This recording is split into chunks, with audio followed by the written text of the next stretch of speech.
जब भगवान किसी इंसान पर अपनी सच्ची कृपा करना शुरू करते हैं तो वो सबसे पहले क्या करते हैं? ये प्रश्न सुनने में आसान लगता है, लेकिन इसका उत्तर तुम्हारे जीवन की दिशा ही बदल सकता है। परमहंसा योगानंदा कहते हैं, ईश्वर की कृपा केवल फूलों की वर्षा नहीं होती, वह पहले हमारे भीतर छुपे हुए अहंकार को नष्ट करती है। इसका मतलब यह है कि जब भगवान तुम्हें चुनते हैं तो सबसे पहले वो तुम्हें तोड़ते हैं।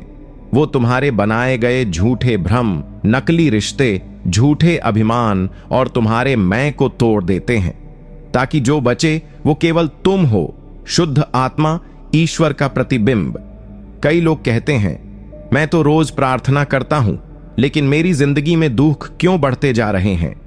इसका कारण यही है, दुख ही पहला संकेत है कि ईश्वर तुम्हें अपने पास बुला रहे हैं। परमहंसा योगानंदा कहते हैं कि जब आत्मा ईश्वर से दूर हो जाती है तो उसे वापस बुलाने के लिए ईश्वर एक झटका देते हैं, और वही झटका हमारे जीवन में संकट बनकर आता है। जो लोग इन संकटों को समझ जाते हैं वो ही अंततः ईश्वर को पा लेते हैं। लेकिन जो लोग बार बार पूछते हैं, भगवान मेरे साथ ऐसा क्यों कर रहे हैं, वो अभी तक तैयार नहीं है। इसलिए यह समझ लो, ईश्वर की कृपा जब उतरती है तो सबसे पहले वह हमारी दुनिया को हिला देती है। अगर तुम्हारे जीवन में अचानक से लोग बदलने लगे हों, रिश्ते टूटने लगे हों, पुरानी पहचान मिट रही हो, तुम्हें अकेलापन महसूस होने लगा हो, तो समझ लो तुम्हें चुना गया है। ईश्वर अब तुम्हारी परीक्षा नहीं, बल्कि तुम्हारे भीतर से ईश्वर को ही जागृत करना चाहते हैं। अब सवाल उठता है, ईश्वर ऐसा क्यों करते हैं? क्यों पहले तोड़ते हैं फिर जोड़ते हैं? क्यों सबसे पहले हमारी दुनिया उजाड़ देते हैं? यही जानने के लिए आज इस वीडियो को अंत तक सुनो। मैं तुम्हें परमहंसा योगानंदा की उन गहराइयों तक ले चलूंगा जहां तुम खुद को और ईश्वर की योजना को पहचान पाओगे। यह वीडियो सिर्फ ज्ञान नहीं देगा, यह तुम्हें भीतर से बदल देगा। परमहंसा योगानंदा कहते हैं, man does not know how far he has gone from God until God begins to bring him back. अर्थात जब तक ईश्वर हमें वापस बुलाना शुरू नहीं करते, हमें खुद की स्थिति का अंदाजा भी नहीं होता, और जब यह बुलावा आता है तो उसका पहला लक्षण होता है अंधकार। सब कुछ टूटने लगता है। वो रिश्ते जिनमें तुमने भरोसा किया था अचानक खत्म हो जाते हैं। वो काम जिसमें सफलता मिल रही थी विफलता में बदल जाता है। वो लोग जो हमेशा साथ थे अब अजनबी बन जाते हैं, और सबसे ज्यादा तुम खुद को खोया हुआ महसूस करने लगते हो। लेकिन भाई, यही वो मोड़ है जहां ईश्वर की कृपा वास्तव में शुरू होती है। परमहंसा योगानंदा इसे कहते हैं डिवाइन डिसरप्शन, यानी दैवीय हस्तक्षेप। जब भगवान देखते हैं कि तुम अपने बाहरी संसार में खो चुके हो, तो वो तुम्हारा ध्यान अंदर की ओर मोड़ते हैं, और इसके लिए वो तुम्हारी दुनिया को ही हिला देते हैं। याद रखो, भगवान सीधे आकर ये नहीं कहते, अब तू मेरे पास आ जा। वो तुम्हारे चारों ओर की दुनिया को इस तरह हिलाते हैं कि तुम्हारे पास कोई और सहारा ही न बचे सिवाय उनके।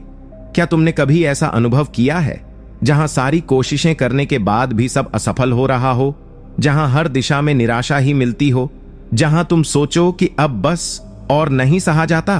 अगर हां, तो मुबारक हो भाई, तुम्हें बुलाया गया है। यह दर्द ईश्वर की रणनीति है, यह टूटन एक प्रक्रिया है। परमहंसा योगानंदा कहते हैं, before the divine light enters the darkness must be complete. यानी जब तक पूर्ण अंधकार नहीं आता, ईश्वर का प्रकाश प्रवेश नहीं करता। अब तुम सोचो, क्या ईश्वर को सिर्फ तोड़ना ही आता है? नहीं भाई, तोड़ने के बाद वो तुम्हें उस रूप में गढ़ते हैं जो उनके अनुसार है, शुद्ध, सच्चा और प्रेममय। जैसे किसान बीज बोने से पहले मिट्टी को जोतता है, पुरानी घास को उखाड़ता है, उसी तरह भगवान तुम्हारे भीतर की पुरानी अहंकारी परतों को हटाते हैं। फिर तुम्हारी आत्मा में ईश्वर का बीज बोया जाता है, और तब शुरू होती है सच्चे आध्यात्मिक जीवन की यात्रा। इसलिए जब जीवन में सब कुछ बिखर रहा हो तो डरना नहीं, समझ जाना कि तुम्हें फिर से जोड़ा जा रहा है, लेकिन अब ईश्वर के अनुसार। अगली कड़ी में हम जानेंगे, जब इंसान ईश्वर के इस तोड़ने के काम को समझ जाता है, तब उसे क्या करना चाहिए, कैसे प्रतिक्रिया देनी चाहिए। जब जीवन तुम्हें घुटनों पर ला दे, जब हर कोशिश व्यर्थ लगने लगे, जब तुम्हारा मन कहे अब और नहीं सहा जाता, तो समझ लो अब मौन होने का समय है। परमहंसा योगानंदा कहते हैं, silence is the alter of God. When your mind is quite, God speaks. यानी जब तुम्हारा मन शांत होता है, तभी ईश्वर तुमसे संवाद करते हैं। इसीलिए जब तुम्हारी दुनिया बिखरने लगे तो भागो मत, शोर मत मचाओ, दूसरों को दोष मत दो, खुद को कोसो मत, बस मौन में बैठ जाओ। मौन का अर्थ यह नहीं कि केवल आवाज बंद हो जाए। मौन का अर्थ है भीतर की बेचैनी को देखकर भी शांत रहना, क्योंकि यही समय है जब ईश्वर चाहते हैं कि तुम अपनी ताकत नहीं, उनकी शक्ति पर भरोसा करना सीखो। परमहंसा योगानंदा कहते हैं, When the storm comes, do not try to stop the wind. Instead, build your roots deeper into God. तूफान को रोकना तुम्हारा काम नहीं है, बल्कि उस समय ईश्वर में अपनी जड़ें गहरी करना ही तुम्हारा धर्म है। लेकिन होता क्या है, हम शिकायत करने लगते हैं, भगवान ने ये क्यों किया? मैंने तो कभी किसी का बुरा नहीं किया। क्या भगवान को मेरी तकलीफ नहीं दिखती? और यही वह क्षण होता है जहां हम परीक्षा में फेल हो जाते हैं, क्योंकि परमात्मा को जवाब नहीं चाहिए, उन्हें तुम्हारा समर्पण चाहिए। जब एक बच्चा रोता है और मां के गले लग जाता है, तो मां उससे यह नहीं पूछती कि क्यों रो रहा है, वो बस उसे चुपचाप सीने से लगा लेती है। बस ईश्वर भी यही करते हैं। लेकिन पहले उन्हें देखना होता है कि क्या बच्चा सच में उन्हें चाहता है या सिर्फ समस्याओं से भागना चाहता है। इसलिए जब जीवन टूटे, प्रार्थना करो, लेकिन मांगने के लिए नहीं, खुद को सौंपने के लिए। ध्यान करो, लेकिन समाधान के लिए नहीं, केवल ईश्वर को महसूस करने के लिए। रो, लेकिन शिकायत के लिए नहीं, केवल उस प्रेम के लिए जिसे आत्मा ने खो दिया है। और जब ये सब तुम करते हो, तो जो शक्ति तुम में जागती है, वही तुम्हें आध्यात्मिक पुनर्जन्म की ओर ले जाती है। यही आत्मसमर्पण का रहस्य है, और यही वो चरण है जहां से सच्चा परिवर्तन शुरू होता है। अगली कड़ी में हम जानेंगे कैसे ईश्वर फिर से तुम्हें गढ़ते हैं, एक नए रूप में, एक नए जीवन में, और कैसे शुरू होता है निर्माण का चरण, जब तूफान गुजर जाता है और धरती शांति से भीगती है, तब बीज अंकुरित होने लगते हैं। ठीक वैसे ही जब तुम्हारे भीतर का तूफान शांत हो जाता है और आत्मा आत्मसमर्पण की स्थिति में आ जाती है, तो ईश्वर तुम्हें दोबारा बनाना शुरू करते हैं। परमहंसा योगानंदा इसे कहते हैं स्पिरिचुअल रीबर्थ, यानी आध्यात्मिक पुनर्जन्म। लेकिन ध्यान दो, यह कोई चमत्कारिक प्रक्रिया नहीं है जहां अचानक रोशनी गिरे और तुम देवता बन जाओ। नहीं, ये एक धीमी, सुंदर और अद्भुत यात्रा है जहां तुम्हारा मन, आत्मा और जीवन एक एक करके शुद्ध होते हैं। योगानंदा कहते हैं, God first removes the wrong desires, then he replaces them with divine longing. यानी भगवान पहले तुम्हारे गलत इच्छाओं को जड़ से उखाड़ते हैं, फिर उसमें ईश्वर की प्यास भर देते हैं। इसका मतलब क्या हुआ? पहले तुम्हें वो रिश्ते छोड़ने पड़ते हैं जो आत्मा को नीचे गिरा रहे थे। फिर तुम्हें उन आदतों से अलग होना पड़ता है जो केवल शरीर को सुख देती थीं, लेकिन आत्मा को खोखला कर रही थीं। धीरे धीरे तुम्हें उन विचारों से भी विदा लेनी होती है जो मैं, मेरा, मुझे जैसे शब्दों में उलझे हुए थे। और जब ये सब हटता है, तब भीतर एक खालीपन पैदा होता है, और यही खालीपन ईश्वर को प्रवेश करने की अनुमति देता है। परमहंसा योगानंदा कहते हैं, आप यह शरीर नहीं है। You are not this mind, you are the pure soul made in the image of God. जब तुम इस सत्य को समझने लगते हो, तभी तुम्हारे भीतर की असली चेतना जागती है। अब तुम्हें साधारण चीजों में भी असाधारण अनुभव होने लगता है। एकांत अब अकेलापन नहीं लगता, वो ध्यान बन जाता है। समस्याएं अब सजा नहीं लगती, वो गुरु बन जाती हैं। और जीवन अब कोई बोझ नहीं, बल्कि ईश्वर की यात्रा बन जाता है। भाई, जब कोई इंसान इस अवस्था तक पहुंचता है, तो वह दुनिया में रहते हुए भी दुनिया से ऊपर उठ जाता है। उसका उद्देश्य अब केवल जीवित रहना नहीं होता, बल्कि आत्मा को ईश्वर के समीप ले जाना होता है। और तब वह इंसान दूसरों के लिए प्रकाश बन जाता है, जैसे योगानंदा खुद बन गए, एक ऐसी आत्मा जिन्होंने अपनी तोड़ फोड़ से होकर गुजरकर दुनिया को रोशनी दी। यही तुम्हारा भविष्य हो सकता है, अगर तुम ईश्वर की इस प्रक्रिया को समझो और स्वीकार करो। अगले भाग में हम जानेंगे जब आत्मा गढ़ी जाती है तो उसमें क्या चमत्कार होने लगते हैं और कैसे तुम दूसरों के जीवन में भी ईश्वर का प्रकाश बन सकते हो। जब एक इंसान अपनी इच्छाओं को छोड़ देता है और पूरी तरह ईश्वर की योजना में बहने लगता है तो वो अब केवल एक इंसान नहीं रहता, वो ईश्वर का एक जरिया बन जाता है। परमहंसा योगानंदा कहते हैं, become so empty that God can fill you completely. जब तुम अपने भीतर के अहंकार, भय, अपेक्षाएं और दुखों को पूरी तरह खाली कर देते हो, तब ईश्वर स्वयं तुम्हें भरते हैं अपनी चेतना से, अपनी शक्ति से।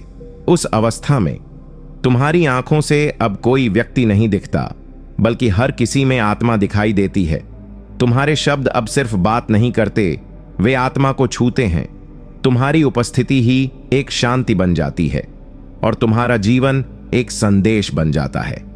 यही कारण है कि जब लोग परमहंसा योगानंदा के पास बैठते थे तो बिना कुछ कहे भी उनकी आंखों से आंसू बहने लगते थे, क्योंकि उनकी आत्मा से ईश्वर झलकता था। भाई, ऐसा नहीं है कि यह सिर्फ संतों के लिए है, तुम भी ये बन सकते हो।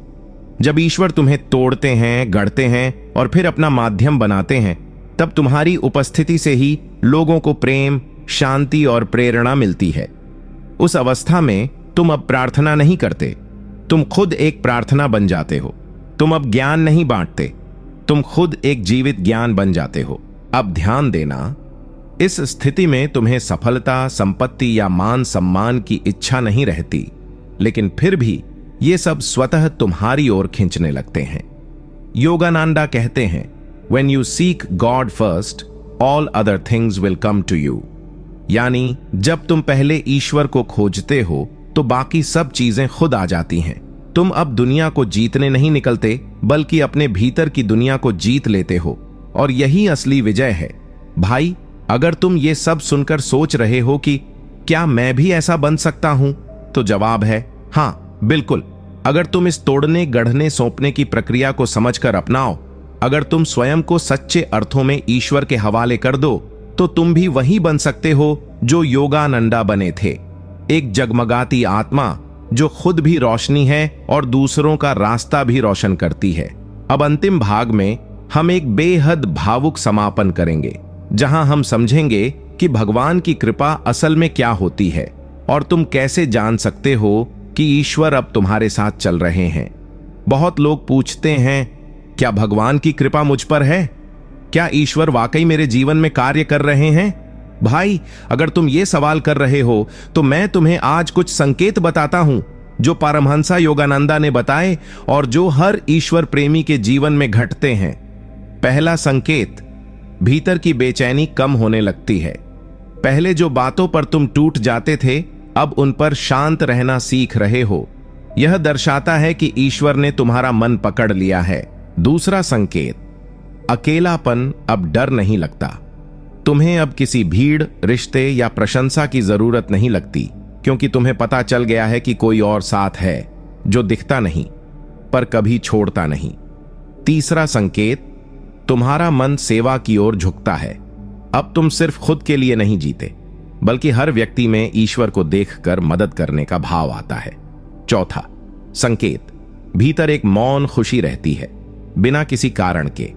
यह वही आनंद है जो योगानंद कहते हैं कि केवल ईश्वर के स्पर्श से उत्पन्न होती है। और भाई, सबसे बड़ा संकेत, तुम अब गिरते हो तो उठने में देर नहीं लगाते।